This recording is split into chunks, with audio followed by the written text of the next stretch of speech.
Welcome students, कैसे हैं सभी। आपका अपने चैनल क्विक स्मार्ट टिप्स में बहुत बहुत स्वागत है। जैसा कि हम सीटेट साइंस पेपर 2 की तैयारी कर रहे हैं और लगभग जो हम सीरीज़ शुरू की थी प्रीवियस ईयर पेपर सॉल्यूशन 2021 की, वो अब हमारी कंप्लीट होने वाली है। उसी में आज हमारी 21 क्लास है और उसमें हम फिर से देखने वाले हैं 17 जनवरी 2022 में जो आपके कंटेंट के 20 क्वेश्चन पूछे गए। इसके बाद बस एक डे का और रह जाएगा आपका 21 जनवरी, और इसी के साथ जो 2021 में पूरा कंटेंट के क्वेश्चन पूछे गए थे 16 दिसंबर से लेके आपके ये 21 जनवरी तक, वो सारे के सारे क्या हो जाएंगे, कंप्लीट हो जाएंगे। इसके बाद हम शुरू कर देंगे पैडागोजी के क्वेश्चन। तो जब तक आपका नोटिफिकेशन आएगा या चीज़ें आगे बढ़ेंगी तो आपकी जो 2021 के क्वेश्चन हैं, क्योंकि आप लोगों को सबको आइडिया चाहिए होता, तो वो चीज़ आपकी क्लियर हो गई होगी, आपको पता चल चुका होगा कि किस तरह के क्वेश्चन आपके कंटेंट और पैडागोजी में आते हैं। ये सीरीज़ बहुत ज़्यादा इंपॉर्टेंट है। अगर किसी ने स्टार्टिंग से ये सीरीज़ नहीं देखी है तो आई बटन में एक प्लेलिस्ट का लिंक आ रहा होगा, उस पर क्लिक करते ही आप क्लास 1 पर पहुंच जाएंगे और वहां से आप जो है ये पूरी सीरीज़ जो है देख सकते हैं, जहां पर हमने 16 दिसंबर से पेपर जो हैं आपके सॉल्व करने शुरू करे थे। तो पहला क्वेश्चन देखते हैं जो 17 जनवरी में बना। मैच करना था ये पूरा यहाँ पर, और बहुत ही ईजी था। मुझे लगता है सारे बच्चे यहाँ पर मैच कर देंगे, सभी को अब ये चीज़ें पता हैं। विटामिन ए जो है उसकी कमी से क्या होता है, यहाँ पर हम बता सकते हैं लॉस ऑफ विजन। ये जो आपकी आंखों से संबंधित बीमारियाँ होती हैं वो विटामिन ए से ही, उसी की कमी से होती हैं। यहाँ पर कॉलम ए में हमको डेफिशिएंसी ये बताया है कि किस विटामिन से क्या डिजीज़ हो सकती है उसकी डेफिशिएंसी से। विटामिन बी की बात करें तो एनसीईआरटी में हम पढ़ते हैं बेरी इसकी कमी से होता है। विटामिन सी की कमी से स्कर्वी होता है, मतलब जो आपके मसूड़े फूल जाते हैं या मसूड़ों से खून आना, पायरिया वगैरह, वो। आयरन की कमी से क्या होता है, एनीमिया होता है, जिसमें हमें थकान महसूस होती है। तो बेसिकली यहाँ पर जो हमारा आंसर हो जाएगा विटामिन ए का, यहाँ पर क्या है, लॉस ऑफ विजन, मतलब ए का 4 होगा, जो हमें 3 ऑप्शन में देखने को मिल रहा है। अब हम बी का चेक करेंगे, बी का हमारा क्या होगा, 5th होगा, और बी का 5th हमें सिर्फ एकमात्र ऑप्शन में देखने को मिल रहा है। तो ऑप्शन नंबर 2 जो है वो यहाँ पर बिल्कुल सही हो जाएगा। विटामिन ए जो है वो छींचता, दृष्टिहीनता, विटामिन बी से बेरी और विटामिन सी स्कर्वी, और आपका आयरन जो लोहा है उससे क्या होता है, अरक्तता होती है, अनीमिया हो जाती है। रिकेट्स जो होता है वो किससे संबंधित होता है, वो विटामिन डी से संबंधित होता है, हड्डियों से रिलेटेड। ठीक है, तो ऑप्शन 2 जो है वो यहाँ पर सही है। नेक्स्ट क्वेश्चन 2 देखिए, ये जो 17 जनवरी का पेपर आया ना, इसमें क्या करा गया, 2011 से 2019 के जो प्रीवियस ईयर है ना, वही सारे के सारे ज़्यादातर रिपीट कर दिए गए। अगर आपने अभी तक 2011 से 2019 के प्रीवियस ईयर की एक वीडियो, सिंगल वीडियो अभी तक नहीं देखी है, तो आई बटन में वीडियो का लिंक आएगा जिसमें आपको 2011 से 2019 के सारे प्रीवियस ईयर मिल जाएंगे, और 2021 के तो अभी आपके कंप्लीट हो ही जाएंगे। Second question, incomplete combustion of fuel produces a gas which is poisonous and reduce the oxygen carrying capacity of the blood. This gas is, ईंधनों के अपूर्ण दहन से उत्पन्न होने वाली वह गैस कौन सी है जो विषैली है और रुधिर की ऑक्सीजन वाहन क्षमता को घटा देती है, तो वो होती है कार्बन मोनोऑक्साइड। हम पढ़ते हैं एनसीईआरटी में, जैसे कोयला वगैरह अगर रात को आप जलाकर ठंड वगैरह में उसको जलाते हैं ताकि गर्मी रहे, तो उसको बंद कमरे में रख कर नहीं सोना चाहिए। क्यों? क्योंकि उससे में कार्बन मोनोऑक्साइड, क्योंकि वो पूरी तरह से जल नहीं पाता। देखिए, जो पूरी तरह से जल जाते हैं उनमें कोई दिक्कत नहीं, लेकिन जो इनकम्प्लीट कंबस्टन जिनमें देखने को मिलता है, जो पूरी तरह से दहन नहीं होते ईंधन, उनमें से निकलती है कार्बन डाइऑक्साइड, और वो आपकी ऑक्सीजन में जाकर क्या करती है, आपकी ऑक्सीजन के लेवल को जो है वो रिड्यूस कर देती है, जिससे क्या होता है, आपको घुटन महसूस होती है। तो कार्बन मोनोऑक्साइड जो है वो यहाँ पर आपका आंसर हो जाएगा। नेक्स्ट क्वेश्चन 3, ये भी प्रीवियस ईयर से ही उठाया गया है। 2011 से 2019 में एक ऑब्जेक्ट है जिसका मास है 200 केजी। कोई 200 केजी द्रव्यमान का पिंड है जिसके चिकने घर्षण रहित, यहाँ पर जो लिखा है घर्षण रहित, यही इंपॉर्टेंट पॉइंट है, sliding on a smooth horizontal frictionless surface. देखिए, जहाँ पर घर्षण नहीं होगा, अगर मैं कोई बॉल फेंकती हूँ तो वो बॉल कभी नहीं रुकेगी अगर वहाँ पर घर्षण नहीं है, फ्रिक्शन नहीं है। देखिए, यहाँ पर अर्थ पर हर चीज़ में फ्रिक्शन है, तभी क्या होता है, आप किसी बॉल को फेंकते हैं वो कुछ समय बाद रुक जाती है। क्यों? क्योंकि जो आपकी बॉल के अंदर के मॉलिक्यूल हैं और जो ज़मीन के अंदर के मॉलिक्यूल हैं, जब वो एक दूसरे से इंटरेक्ट करते हैं तो एक फोर्स काम करती है जिसे हम घर्षण बोलते हैं, फ्रिक्शन बोलती है होता है। वो क्या करती है, वो हर चीज़ को रोकने की कोशिश करती है, तो बॉल क्या होती है, कुछ समय बाद रुक जाती है, क्योंकि वहाँ पर घर्षण, फ्रिक्शन जो है वो होता है। लेकिन यहाँ पर क्या बोल दिया है, जो ऑब्जेक्ट है वो फ्रिक्शनलेस है। फ्रिक्शनलेस है तो बॉल कभी क्या होगा, रुकेगी नहीं, और वो एक constant velocity of 5 metre per second जो यहाँ पर दी है उसी नियत वेग से जो है वो हमेशा फिसलती रहेगी। तो इसी पिंड को इसी वेग से गतिमान बनाए रखने के लिए आवश्यक बल कितना होगा, the force required to keep the object moving with the same velocity is, तो वो हमारा 0 न्यूटन हो जाएगा। क्यों? क्योंकि यहाँ पर फ्रिक्शनलेस घर्षण रहित ऑब्जेक्ट है, तो उसको यहाँ पर आपको कुछ फोर्स देने की ज़रूरत ही नहीं है, क्योंकि वो कभी रुकेगी ही नहीं। वो उसी वेलोसिटी से, जिस वेलोसिटी से आपने उसको फेंका है 5 मीटर पर सेकेंड, उसी वेलोसिटी से पूरी ज़िंदगी क्या होगी, वो चलती ही रहेगी। तो यहाँ पर हमें एक्स्ट्रा फोर्स लगाने की ज़रूरत ही नहीं है। तो 0 न्यूटन की जो फोर्स है वो यहाँ पर लगेगी। फोर्स का मात्रक क्या होता है, वो आपका न्यूटन ही होता है। नेक्स्ट क्वेश्चन देखते हैं, क्वेश्चन नंबर 4।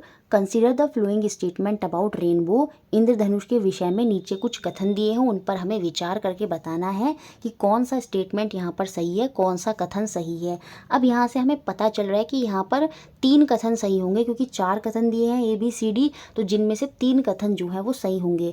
अब देखिए हिंदी में ये क्वेश्चन गलत दिया, यहाँ पर ये D स्टेटमेंट जो है ना, ये यहाँ पर ये गलत दिए। एक्चुअली में जो ये E स्टेटमेंट है वही यहाँ पर D स्टेटमेंट की तरह काम करेगी। और CBSE ये कहता है कि अगर कोई क्वेश्चन हिंदी में गलत है तो आपको वो इंग्लिश में देखना होगा। जो इंग्लिश में लिखा है एक्चुअली में वही आपका जो है रियल आंसर जो है वो माना जाएगा। तो ABCD हो जाएंगे। ये जो E पॉइंट है ये किसकी तरह काम करेगा, अब D की तरह जो है वो काम करेगा।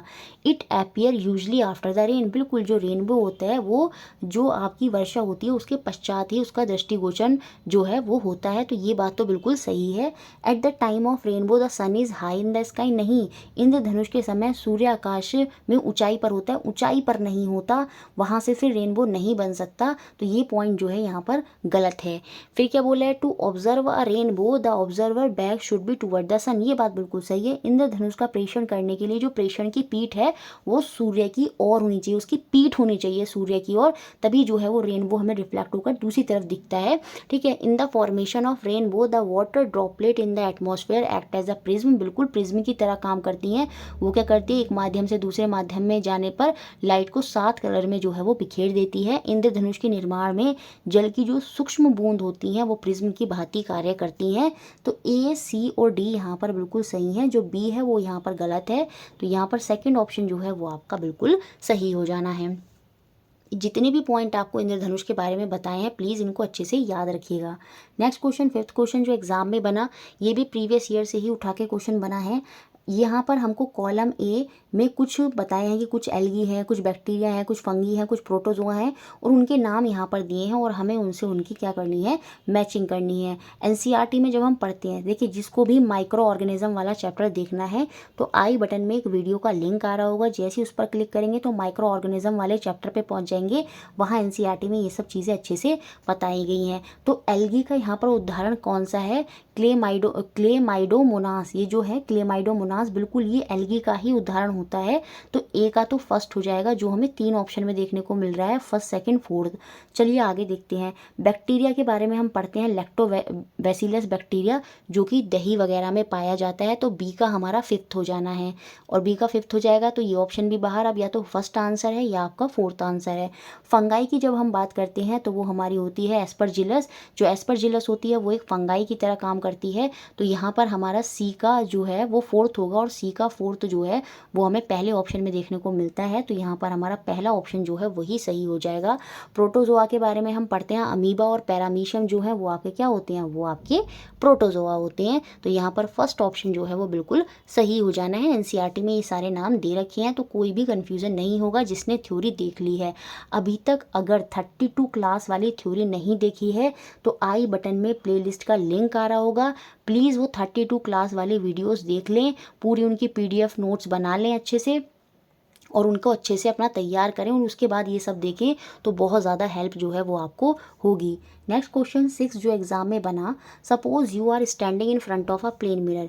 ये कैसा मिरर है, ये आपका प्लेन मिरर है। ठीक है, आप इसके सामने खड़े हैं, fixed on A wall of gallery. ये जो प्लेन मिरर है ये वॉल पे जो है फिक्स है। ठीक है, दीवार पर लगे किसी समतल दर्पण के सामने आप खड़े हैं जो गैलरी की दीवार पर फिक्स है। You are at a distance of 3 metre. आप और इस मिरर के बीच की दूरी कितनी है, 3 मीटर की है। Your friend is at a distance of 4 metre. आपका दोस्त जो है वो 4 मीटर की दूरी पर खड़ा है। मतलब यहाँ 3 मीटर की दूरी पर आप खड़े हैं और 4 मीटर की दूरी पर आपसे पीछे थोड़ा आपका फ्रेंड खड़ा है। What is the distance between you, ये आप हैं, ठीक है। What is the distance between you and the image of your friend, आपके मित्र के प्रतिबिंब और आपके बीच की दूरी क्या होगी। आपको बताया है मैंने प्लेन मिरर में जितनी दूरी पर आप खड़े होते हैं उतनी ही दूरी पर अपोजिट साइड में आपकी इमेज जो है, प्रतिबिंब जो है वो बनता है। अगर ये पहला व्यक्ति 3 मीटर की दूरी पर खड़ा है तो इसकी पीछे इमेज जो है वो भी 3 मीटर की दूरी पर बनेगी, ठीक है। अब ये दूसरा व्यक्ति जो कि 4 मीटर की दूरी से खड़ा है तो इसके पीछे जो इसकी इमेज बनेगी, वर्चुअल आभासी प्रतिबिंब बनेगा, वो 4 मीटर की दूरी पर ही बनेगा। अब क्वेश्चन में पूछ रहा है इस व्यक्ति और इस व्यक्ति की जो पीछे 4 मीटर पीछे बनी होगी, 4 मीटर पीछे जो इसकी इमेज बनी है, प्रतिबिंब बना है, उसके बीच की दूरी कितनी हो जाएगी, 3 + 4 7 मीटर जो है वो उसकी दूरी हो जाएगी।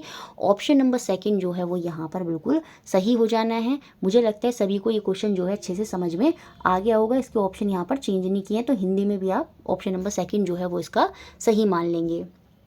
नेक्स्ट क्वेश्चन 7 जो एग्जाम में बना, select from the following a planet of solar system which has highly tilted rotational axis as a result of which in its orbital motion appear to roll on its side. बहुत important question है, अलग सा question है। सौर परिवार के नीचे दिए गए ग्रहों में से उसे चुनिए जिसका घूर्णन अक्ष अत्यधिक झुका हुआ है, मतलब जो रोटेशनल एक्सिस पर अपने काफ़ी झुका हुआ है। उसके परिणाम स्वरूप क्या है कि यह कक्षीय गति करते समय अपने पृष्ठ पर रुड़कता सा प्रतीत होता है। जब ये अपनी कक्षीय गति कर रहा होता है तो उस समय हमें ऐसा प्रतीत होता है कि जैसे ही रुड़क रहा है। तो ऐसा हमारा कौन सा प्लैनेट होता है, ये हमारा यूरेनस होता है। याद रखेंगे, बहुत इंपॉर्टेंट क्वेश्चन है, आगे भी बन सकता है। तो यूरेनस जो है यहाँ पर आपका आंसर हो जाना है। नेक्स्ट क्वेश्चन देखते हैं 8। न्यूमेरिक क्वेश्चन है, the speed of sound in air is 320 meter per second if the wavelength of sound is 640 centimeter. तो हमें उसका टाइम पीरियड बताना है। वायु में ध्वनि की चाल 320 मीटर पर सेकेंड है। यदि किसी ध्वनि तरंग की तरंग दैर्ध्य जो है वो 640 सेंटीमीटर है तो इसका आवर्त काल क्या होगा, ये हमको बताना है। देखिए डिस्टेंस टाइम क्या होता है हमारा, डिस्टेंस अपॉन स्पीड ही होता है। बेसिकली वही हमको यहाँ पर लगाना है, क्योंकि डिस्टेंस की तरह यहाँ काम करेगी क्या, वेवलेंथ। अब वेवलेंथ क्या होती है, तरंग दैर्ध्य क्या होती है। देखिए जब वेव ऐसे जाती है, ठीक है, तो ये हमारा कहलाता है, ऊपर वाले जो हाई होते हैं ये कहलाते हैं क्रस्ट, क्या कहलाते हैं, क्रेस्ट, ठीक है, क्रेस्ट कहलाते हैं। और नीचे वाला क्या कहलाता है, टॉप, TROUGH, ट्रॉ। तो नीचे वाला, ऊपर वाला क्रेस्ट कहलाता है, नीचे वाला ट्रॉ कहलाता है। तो इनके बीच की दो क्रस्ट है ना, दो क्रेस्ट के बीच की जो दूरी है वही आपकी लैम्डा होती है, जिसे हम लैम्डा से रिप्रेजेंट करते हैं, मतलब वही आपकी वेवलेंथ होती है। तो वेवलेंथ क्या, एक दूरी है किसके बीच की, दो क्रस्ट के बीच की, या फिर दो ट्रॉ के बीच की। नीचे की तरफ क्या बनते हैं, ट्रॉ बनते हैं, ऊपर की तरफ क्रेस्ट बनते हैं। तो दो ट्रॉ या क्रेस्ट के बीच की जो दूरी होती है वही आपकी लैम्डा होती है, या वेवलेंथ जो है हम इसको बोलते हैं। तो वेवलेंथ हमारा किसकी तरह काम कर रही है, दूरी की तरह। तो टाइम निकालने के लिए डिस्टेंस की जगह अब हम क्या रखेंगे, वेवलेंथ रखेंगे, जो कि हमको सेंटीमीटर में दी है। आंसर हमको मीटर पर सेकंड में ही रखना है, तो इसको मीटर में कन्वर्ट करके क्या हो जाएगी, ये 6.4। तो टाइम क्या हो जाएगा, डिस्टेंस यहाँ पर काम करेगा 6.4 जो आपकी वेवलेंथ दी है। और स्पीड हमको क्वेश्चन में दे दी है 320, तो हम नीचे स्पीड रख देंगे। टाइम यही होता है डिस्टेंस अपॉन स्पीड, डिस्टेंस की जगह हम वेवलेंथ रखेंगे क्योंकि वो भी क्या है, दूरी है, ठीक है। तो यहाँ पर पॉइंट हटेगा तो नीचे एक ज़ीरो और आ जाना है। इसकी टेबल में ये 2 टाइम कट जाएगा, नीचे 2 ज़ीरो हैं, जिसकी वजह से आ जाएगा आंसर 0.02 सेकंड जो है वो आपका यहाँ पर आंसर होगा। मतलब ऑप्शन 4 जो है वो यहाँ पर बिल्कुल सही हो जाना है। Next question 9, aqueous solution of which of the following oxide will turn blue litmus solution to red. नीचे दिए गए ऑक्साइड का जलीय विलयन नीले लिटमस को लाल कर देगा। ये तो अब आपको मुझे लगता है सभी बता देंगे, बहुत ही बार पढ़ लिया है हमने ये वाली बात कि सल्फर डाइऑक्साइड, जब सल्फर पानी के साथ रिएक्ट करता है तो ये सल्फ्यूरस एसिड बनाता है, ठीक है। क्या बनाता है, ऑक्सीजन के साथ रिएक्ट करके सल्फर डाइऑक्साइड बनाएगा, फिर पानी के साथ रिएक्ट करके जब एक सॉल्यूशन बनेगा तो उसमें सल्फ्यूरस एसिड बनाता है, H2SO3 सल्फ्यूरस एसिड बनाता है। और ये जो एसिड होते हैं वही आपके नीले को लाल करते हैं। तो यहाँ पर ऑप्शन नंबर 3 ही सही होगा। बाकी ये तीनों copper oxide, calcium oxide, magnesium oxide, जब ये सॉल्यूशन बनाएंगे तो ये हाइड्रो ऑक्साइड बनाएंगे। क्या बनाएंगे? Hydro oxide. और जब भी कभी हाइड्रो ऑक्साइड आ जाता है तो वो बेस होता है, वो क्षार होता है, और क्षार क्या करते हैं? लाल को नीला करते हैं। जबकि क्वेश्चन में पूछ रहा है नीले को लाल, तो वो एसिड कर सकता है, अम्ल कर सकता है। और यहाँ पर एसिड क्या बनेगा? सल्फर ऑक्साइड की जब हम एक सॉल्यूशन बनाएंगे पानी के साथ तो वो सल्फ्यूरस एसिड जो है हमें मिल जाएगा। तो ऑप्शन 3 जो है वो यहाँ पर सही हो जाना है। नेक्स्ट क्वेश्चन देखते हैं 10। Which of the following statement is false in the contest chromium plating? The contest of chromium plating. Chromium is used for electroplating because. Chromium लेपन के संदर्भ में कौन सा कथन असत्य है? क्या पूछ रहा है? गलत कथन पूछ रहा है। और हमको ये पता है कि क्रोमियम जो है विद्युत लेपन के लिए उपयोग की जाती है, क्योंकि जैसे घंटियां वगैरह होती हैं आपने देखी वो बहुत शाइन करती हैं साइकिल की, या कुछ सब्सटेंस आपने देखे होंगे बहुत ज़्यादा शाइन करते हैं, तो उनके ऊपर क्रोमियम की इलेक्ट्रोप्लेटिंग कर दी जाती है। उनको उनके ऊपर उन सब्सटेंस के ऊपर जब देखिए दूसरे एक एलिमेंट के ऊपर दूसरा एलिमेंट चिपका दिया जाता है तो वही आपकी इलेक्ट्रोप्लेटिंग है। तो इलेक्ट्रोप्लेटिंग क्रोमियम जो है वो तो शाइनिंग बनाती है उसको, और यहाँ पर लिखा है it has a dull appearance, नहीं, इसका अभिभाव जो है वो मंद होता है। यही बात यहाँ पर गलत हो जाएगी। इसकी डल अपीयरेंस नहीं होती, तो बहुत शाइनिंग कर देता है उस चीज़ को। और बाकी ये कोरोड नहीं करता, इसलिए भी इसकी प्लेटिंग करी जाती है, क्योंकि इस पर जंग वगैरह जो है वो नहीं लगती, स्क्रैचेस नहीं आते, ठीक है। और ये क्या होता है? It is expensive to make the whole object out of it. क्या होता है? जैसे वस्तु खराब दिख रही है लेकिन हम उसे महंगा दिखाना है तो क्रोमियम की प्लेटिंग उसके ऊपर कर दी जाती है, जिससे क्या होती है? वो महंगी प्रतीत होती है। तो ये तीनों पॉइंट सही है। डल अपीयरेंस वाला जो पॉइंट है वो यहाँ पर गलत हो जाना है। नेक्स्ट क्वेश्चन देखते हैं, क्वेश्चन नंबर 11 जो आपका एग्जाम में बना। Match the following process of crop cultivation in column A with the statement in column B. Column A में हमें फसल बोने या काटने की जो है वो विधियाँ दी हैं, और उनको हम स्तंभ बी में जो कथन दिए हैं उनके साथ उनका मिलान करना है। हार्वेस्टिंग क्या होती है? फसल की कटाई। और फसल की कटाई होती है क्या?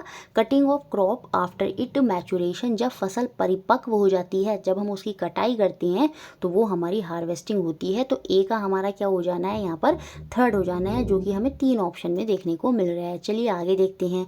थ्रेशिंग क्या होता है? देखिए इस तरह से एक पत्थर होता है जिसके ऊपर क्या करते हैं, जो धान या गेहूं होते हैं उनको पीटते हैं, और पीटने से क्या होता है? वो दाने जो हैं वो उनसे अलग हो जाते हैं, तो वही आपकी थ्रेशिंग होती है। Grain seed separated from chef. भूसा होता है उससे जब हम दानों को अलग करते हैं तो वो हमारी थ्रेशिंग होती है। तो बी का हमारा यहाँ पर क्या हो जाना है? वो 4 हो जाना है। तो अब इन 2 ऑप्शन में से ही हमारा आंसर होना है।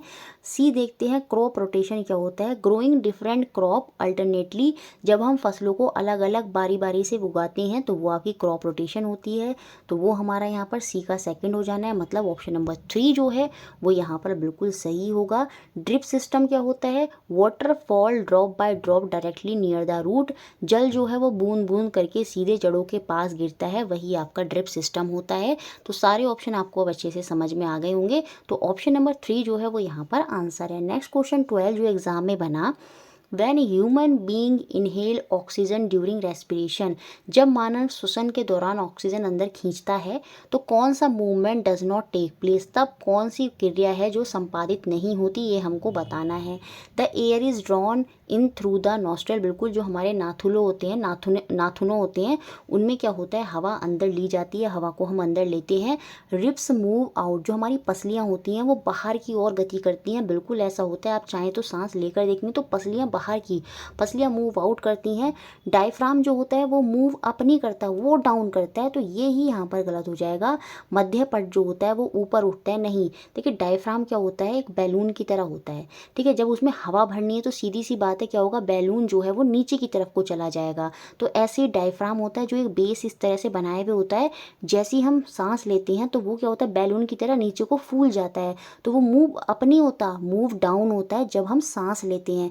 लेकिन जब हम सांस बाहर छोड़ते हैं तो हवा निकल जाती है, तो फिर से ये अपनी पोजीशन पर आ जाता है। तो उस केस में ये मूव अप करता है। तो याद रखेंगे डायफ्राम जो होता है वो मूव डाउन करता है, ना कि अप। तो यही हमारा यहाँ पर गलत हो जाएगा, ऑप्शन नंबर 3। बाकी जो हमारे लंग्स होते हैं, फेफड़े जो होते हैं, वो भी फैल जाते हैं ताकि ज़्यादा से ज़्यादा हवा हम अपने अंदर ले सकें। तो ऑप्शन 3 ही यहाँ पर गलत है। नेक्स्ट क्वेश्चन देखते हैं, क्वेश्चन नंबर 13 जो एग्जाम में बना, choose the incorrect statement about xylem. जो जाइलम है उसके संदर्भ में जो गलत कथन है वो हमको यहाँ पर बताना है। अब देखिए जाइलम क्या होता है, देखिए प्लांट में दो तरह के ऊतक पाए जाते हैं, टिश्यू पाए जाते हैं, जाइलम और फिल्म। जाइलम का काम क्या होता है, जल को डिफरेंट पार्ट तक पहुँचाना प्लांट के, और फिल्म का काम क्या होता है, फूड और जो न्यूट्रिएंट्स होते हैं उनको लीव्स या अदर पार्ट तक पहुँचाना, वो फिल्म का काम होता है। तो दोनों ही क्या होते हैं, हमारे ऊतक होते हैं, टिश्यू होते हैं। तो गलत कथन बताना है तो ये तो सही है, इट इज़ अ टिश्यू, यह एक ऊतक है। It is a pipe like vessel, क्योंकि जाइलम क्या करता है, जल का संवहन करता है, जल को डिफरेंट पार्ट तक पहुंचाता है। तो पाइप लाइक वेसल होती है, एक नली जैसी वाहिनी होती है, ये बात बिल्कुल सही हो जाएगी।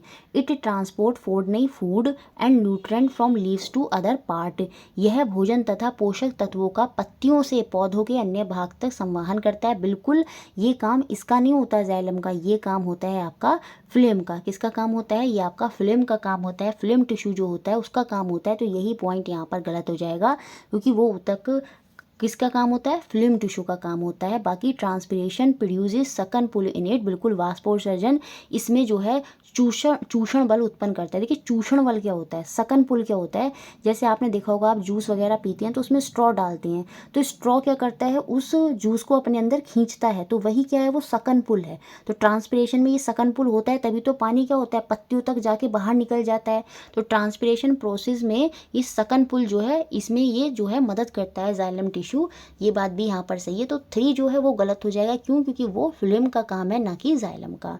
नेक्स्ट क्वेश्चन 14 ये भी रिपीट करा प्रीवियस ईयर से। You have made a pin hole camera, NCERT में हम पढ़ते हैं, एक बॉक्स लेते हैं, फिर उसमें एक छोटा बॉक्स लेते हैं, इस बॉक्स में यहाँ पर इसको काट देते हैं और उसकी जगह यहाँ पर इसमें पेपर लगा देते हैं, ट्रेसिंग पेपर, फिर इस बॉक्स को इसके अंदर फंसाते हैं। तो इस तरह से कुछ पिन होल कैमरा जो है वो बनता है। तो you have made a pin hole camera and you obtain a image of a distant coloured building on it's screen, एक कलर्ड बिल्डिंग है उसकी इमेज जो है स्क्रीन पर आपने प्राप्त की। तो इमेज जो है वो स्क्रीन पर कैसी होगी, हमेशा ये हमको बताना है। आपने एक सुई छिद्र जो कैमरा है वो आपने बनाया है और इसके पर्दे पर किसी दूरस्थ रंगीन भवन का प्रतिबिंब प्राप्त करना चाहते हैं। तो पर्दे पर जो बनने वाला प्रतिबिंब होगा वो हमको बताना है कैसा होगा, क्योंकि हम उसको एक ट्रेसिंग पेपर पर प्राप्त कर रहे हैं, किसी ट्रेसिंग पेपर पर प्राप्त कर रहे हैं। तो इमेज जो है वो कैसी होगी, रियल होगी, वर्चुअल कभी नहीं होगी। वर्चुअल क्या होती है, वो किसी पेपर पर किसी स्क्रीन पर प्राप्त नहीं हो सकती, जबकि रियल इमेज जो होती है, वास्तविक जो होती है, वो प्राप्त हो सकती है। इमेज हमेशा इन्वर्टेड होगी, इरेक्ट नहीं होगी, तो ये ऑप्शन भी बाहर। तो इमेज हमेशा इसमें क्या होती है, उल्टी बनती है, इन्वर्टेड बनती है। हाईली डिमिनिश्ड होती है, खाली डिमिनिश्ड नहीं होती, हाईली डिमिनिश्ड होती है, काफ़ी छोटी इमेज बनती है, क्योंकि पिन होल कैमरा छोटा होता है और बाहर बिल्डिंग बहुत बड़ी है, तो जो कैमरे में इमेज बनेगी वो बहुत छोटी होती है, हाईली डिमिनिश्ड होती है और इमेज आपकी कलर्ड होती है। तो ऑप्शन नंबर 1 जो है वो यहाँ पर सही होगा, वास्तविक, उल्टा, रंगीन और अत्यधिक छोटा। ये पॉइंट रट लीजिए, पिन होल कैमरा के बारे में ये कभी भी कहीं भी पूछा जा सकता है। Next question 15, select from the following a metal which react with dilute आपका sulphuric acid H2SO4 but does not react with dilute hydrochloric acid even on heating. निम्न में से वह धातु चुनिए जो आपका डाइल्यूट सल्फ्यूरिक एसिड H2SO4 के साथ अभिक्रिया तो करता है, परंतु डाइल्यूट हाइड्रोक्लोरिक एसिड के साथ इवन गर्म करने पर भी अभिक्रिया नहीं करता। तो आपको पता है रिएक्टिविटी सीरीज में कॉपर बहुत नीचे होता है, तो कॉपर बहुत कम रिएक्टिव होता है। तो यहाँ पर आंसर होगा ऑप्शन नंबर 3, ये एनसीईआरटी में दिया भी है, हाइड्रोक्लोरिक एसिड के साथ ये रिएक्शन नहीं करता इवन ऑन हीटिंग, गर्म करने पर भी। तो ऑप्शन नंबर 3 जो है वो यहाँ पर सही हो जाएगा। नेक्स्ट क्वेश्चन देखते हैं, question number 16, consider the following statement about arteries. यहाँ पर जो धमनियाँ दी हैं उनके विषय में कुछ कथन दिए हैं और हमको यहाँ पर जो सही कथन है उसका चुनाव यहाँ पर करना है। आर्टरीज और धमनियाँ आर्टरीज और धमनी तो एक होती है, आर्टरीज और वेन, धमनियाँ और शिरा के बारे में मैंने बहुत बार बता दिया है। ये जो आर्टरीज होती हैं ये क्या करती हैं, देखिए हार्ट क्या करता है, हमारे ब्लड को पंप करता है। अब पंप करने के बाद वो जो ब्लड है वो हमारे पूरे शरीर में जाएगा और उनको ले जाने का काम कौन करती हैं, आर्टरीज। तो जो वेन्स होती हैं वो वापस हार्ट तक लेके आती हैं। और जो धमनियाँ होती हैं, जो आर्टरीज होती हैं, वो हार्ट से डिफरेंट बॉडी पार्ट तक हमारे ब्लड को, और ब्लड जब जा रहा है तो वो कैसा होगा, ऑक्सीजन भरा हुआ, और जब वो वापस आ रहा है तो वो अपने साथ गंदगी ला रहा होगा, तो वो कैसा होगा, कार्बन डाइऑक्साइड वाला। तो कार्बन डाइऑक्साइड वाला तो वेन्स के अंदर मिलता है, शिरा के अंदर, और लेकिन जो शुद्ध रक्त जो है ऑक्सीजन वाला, जो हार्ट से डिफरेंट बॉडी तक जा रहा है, वो लेके जाती हैं हमारी arteries. Arteries are the blood vessels which carry oxygen rich blood from the heart to the part of the body at a high pressure. Pressure high होता है क्योंकि कोई चीज़ ऊपर से नीचे आती है तो वहाँ पर प्रेशर जो है वो काफ़ी हाई होता है। धमनियाँ वे रुधिर वाहिनियाँ हैं जो ऑक्सीजन समृद्ध रुधिर को हृदय से उच्च दाब पर शरीर के सभी भागों में लेकर जाती हैं। तो ये पॉइंट तो यहाँ पर बिल्कुल सही हो जाएगा। ए जब आपका सही होगा तो ये ऑप्शन तो यहाँ से बाहर हो गया। To ensure that the blood flow only from the heart to the body part the arteries have valves. देखिए इनमें वाल्व्स नहीं होते। वाल्व्स हमको आर्टरीज की जगह किस में देखने को मिलते हैं, वो हमें वेन में देखने को मिलते हैं, क्योंकि देखिए आर्टरीज क्या है, ये लेकर जा रही हैं। वेन जब रक्त नीचे से ऊपर ला रही होती हैं, ताकि वो नीचे से ऊपर जब ला रही हैं तो वो वापस नीचे ना आ जाए, तो उनमें क्या होते हैं, पट लगे हुए होते हैं, वाल्व्स लगे होते हैं। वो क्या करते हैं, जैसे जैसे रक्त ऊपर जाता जाता है तो वो बंद होते चले जाते हैं, ताकि जो ब्लड है वो वापस नीचे ना आए। तो वो वेन्स के अंदर होता है, वो शिरा के अंदर होता है, आर्टरीज के अंदर नहीं होता। तो ये चीज़ यहाँ पर गलत है। और जब बी गलत है तो ये वाला ऑप्शन भी बाहर, अब ये वाला ऑप्शन भी बाहर। सी देखते हैं, the wall of the arteries are comparatively thin. जो धमनियों की भित्तियाँ होती हैं वो पतली होती हैं, थिन नहीं होती, क्योंकि यहाँ पर हाई प्रेशर से ब्लड आता है। तो इनकी जो वॉल होती हैं वो थिन नहीं होती, वो कैसी होती हैं, थिक होती हैं। तो ये बात भी यहाँ पर गलत है। तो ओनली जो ए है वो यहाँ पर सही है, बाकी सारे स्टेटमेंट जो हैं वो गलत हैं। क्योंकि जो थिन वॉल होती है ये हमको वेन्स में, शिरा में देखने को मिलती है, क्योंकि उसमें रक्त नीचे से ऊपर जाता है तो वो तो धीरे धीरे जाएगा, तो इसलिए वहाँ पर जो वॉल है वो थिन होगी। लेकिन आर्टरीज क्या है, हार्ट से बॉडी तक लेकर जा रही हैं, तो वहाँ पर जो ब्लड होता है वो हाई प्रेशर से होता है, जिसकी वजह से जो वहाँ पर वेसल्स होंगी, जो नलियाँ होंगी, उनकी जो दीवारें होंगी, वॉल्स होंगी, वो वहाँ पर थिक होंगी, मोटी होंगी, ना कि थिन। तो इसलिए यहाँ पर ऑप्शन नंबर 1 जो है वो बिल्कुल सही है। नेक्स्ट क्वेश्चन 17 जो एग्जाम में बना, consider the following characteristics of plant. The characteristics normally found in desert plants are. पौधों में नीचे दी गई विशेषताओं पर विचार करें और जो मरुस्थलीय पौधे होते हैं उनमें जो लक्षण पाए जाते हैं वो हमको यहाँ पर बताने हैं। ब्रॉड एंड फ्लैट लीव्स, देखिए यहाँ पर फ्लैट लीव्स नहीं होती, ये जलीय पौधों में होती हैं, तो ये ऑप्शन तो हो गया बाहर। ए जब बाहर हो जाएगा तो ये वाला और ये वाला भी यहाँ से क्या हो गया, बाहर। अब या तो आप आंसर आपका सेकेंड ऑप्शन है या फोर्थ ऑप्शन है। Photosynthesis carried out by stem, बिल्कुल जो फोटोसिंथेसिस होता है, प्रकाश संश्लेषण होता है, वो तनु द्वारा होता है, क्योंकि इनकी जो पत्तियां होती हैं ना वो कांटों में बदल जाती हैं। तो इनमें जो फोटोसिंथेसिस होता है, प्रकाश संश्लेषण होता है, वो इनके तनों में होता है, स्टेम में होता है। तो बी तो यहाँ पर सही होने वाला है।